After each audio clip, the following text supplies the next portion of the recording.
नमस्ते, हरि ओम, नारायण। जय माता जी। सभी को नवरात्रि की शुभकामनाएं। आज से नवरात्रि शुरू हो चुकी है, तो हम देखते हैं शक्ति पूजा क्या है। तो हमारे शास्त्रों में कहा गया कि पूजा चेतन की होती है, जड़ की नहीं। तो जैसे हम बोलते कि हमने पीपल के वृक्ष की पूजा की, तो किसकी पूजा पूजा की?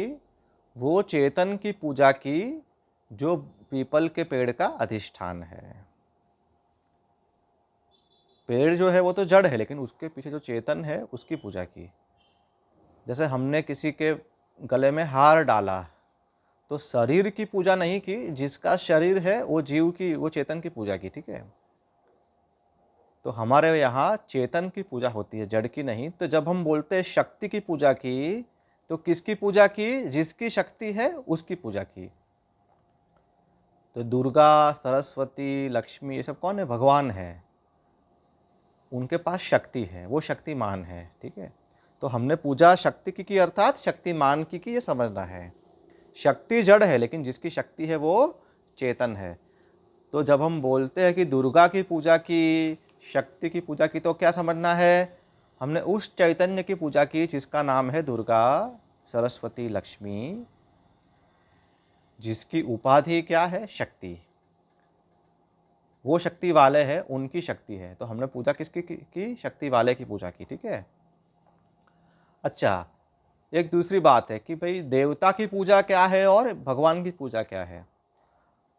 देवता के पास थोड़ी सी शक्ति होती है,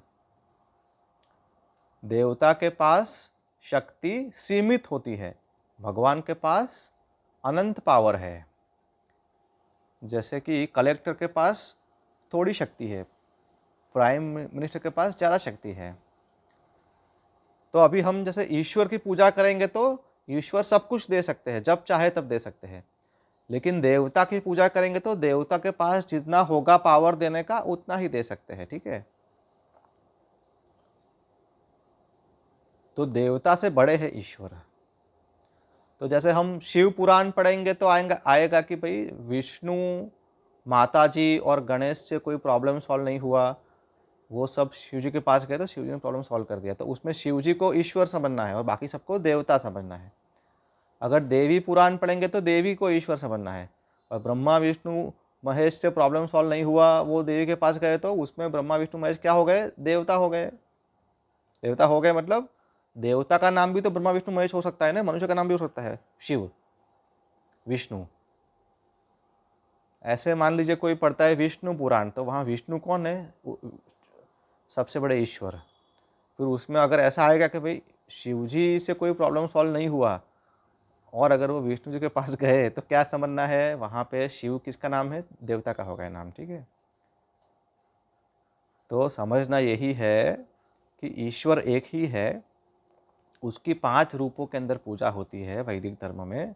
शिव, शक्ति, विष्णु, सूर्य और गणेश। ठीक है, और इनके शास्त्र सम्मत अवतार, इनकी पूजा होती है। ठीक है, तो पूजा देवता से ज़्यादा अच्छा है ईश्वर की जाए। देवता पूजा भी कभी कभी हम करते हैं, परंतु समझना क्या है, हमें ये मन में समझना है कि मैं किसकी पूजा कर रहा हूँ, देवता की कि ईश्वर की। तो गीता में भगवान बोलते हैं कि मेरी पूजा और देवता की पूजा में समान प्रयत्न है, लेकिन लोग मेरी पूजा छोड़कर देवता की पूजा करते हैं। तो भगवान अफसोस व्यक्त करते हैं गीता में। तो कोई ऐसा बोलता है कि भाई सरस्वती ज्ञान ही दे सकते हैं, धन नहीं दे सकते हैं। धन चाहिए तो लक्ष्मी के पास जाओ, लेकिन लक्ष्मी विघ्न नहीं हरेगी, लक्ष्मी माता, तो गणेश जी के पास जाओ। तो उन्होंने क्या समझ के रखा है? गणेश, लक्ष्मी, सरस्वती को क्या समझा है उन्होंने? देवता। फिर फल भी कम मिलेगा, है कि नहीं? फिर वो क्या बोलेंगे? भाई ज्ञान चाहिए तो शिव जी के पास जाओ, तो क्या लक्ष्मी माता ज्ञान नहीं दे सकते हैं? वो शक्ति चाहिए तो दुर्गा के पास जाओ, तो क्या शिव जी शक्ति नहीं दे सकते हैं? है कि नहीं? जब हम ये बोलते हैं कि भाई लक्ष्मी सिर्फ धन ही दे सकते हैं, ज्ञान नहीं, तो हमने लक्ष्मी माता को क्या समझ लिया? देवता है, तो वो भी ईश्वर है। लेकिन अगर ईश्वर को देवता समझकर पूजा करेंगे तो फल भी कम मिलेगा, है कि नहीं, और साधना का लाभ भी कम होगा। तो हमें समझना क्या है कि जो भी हमारे इष्ट है वो ईश्वर, वो सब कुछ देने में समर्थ है। वो ज्ञान भी देंगे, ऐश्वर्य धन जो चाहिए वो ही देंगे, ठीक है। तो हमारे यहाँ ईश्वर एक ही है, उनके स्वरूप अलग अलग है। समझ में आया? तो ये हो गया शक्ति पूजा के बारे में। और नवरात्रि में जो घट है वो हमारा शरीर का सिंबल है। घट में जो छिद्र होते हैं वो हमारे आँख कान रूपी गोलक है। और घट में जो चेतन जो लाइट है, दिया, वो क्या हो गया? आत्म प्रकाश, आत्मा। आत्मा कोई लाइट नहीं है, लेकिन वो ज्ञान स्वरूप है, इसलिए उसको दीप के समान उपमा दी गई है। तो घड़े के अंदर जो दिया है वो क्या हो गया? आत्मा। और फिर हम लोग जो गरबा करते हैं ना, जब हम प्रदक्षिणा करते हैं भगवान की, तो भगवान को दाहिने रखते हैं ना, मतलब हे भगवान, आप हमारे जीवन के केंद्र में है। My life is centred around you.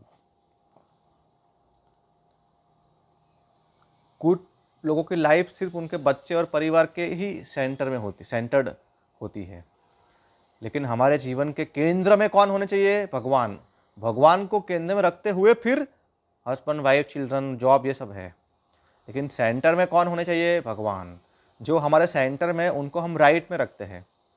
इसीलिए बोलते हैं कि अगर हम रोड पे वॉकिंग करते हैं तो गाय है, महात्मा है, ब्राह्मण सामने से मिल जाए तो हमें उनको दाहिने रखना चाहिए। ऐसा एक विधान है धर्मशास्त्रों में। दाहिने रखना मतलब क्या? उनकी बात मानेंगे, उन्होंने जो सिखाया ऐसे जीवन जिएंगे।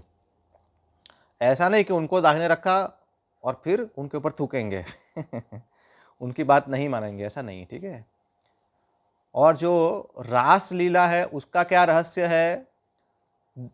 सभी गोपियों को ऐसा लगता था कि भाई मेरे और दूसरी गोपी के बीच में कृष्ण है। हर दो गोपी के बीच में कृष्ण लगते थे वृंदावन में। इसका क्या अर्थ हुआ? गोपी मतलब वृत्ति और कृष्ण मतलब चैतन्य। तो दो वृत्तियों के अंतराल में चैतन्य को जान लेना, यही क्या है? अंदर की रास लीला, ठीक है। तो आज हमने नवरात्रि का आध्यात्मिक अर्थ देखा। भगवान से हम प्रार्थना करते हैं कि देवी माता जी की कृपा हम सब पे बनी रहे और हम सबका वो कल्याण करे। सभी को शुभ नवरात्रि। नारायण।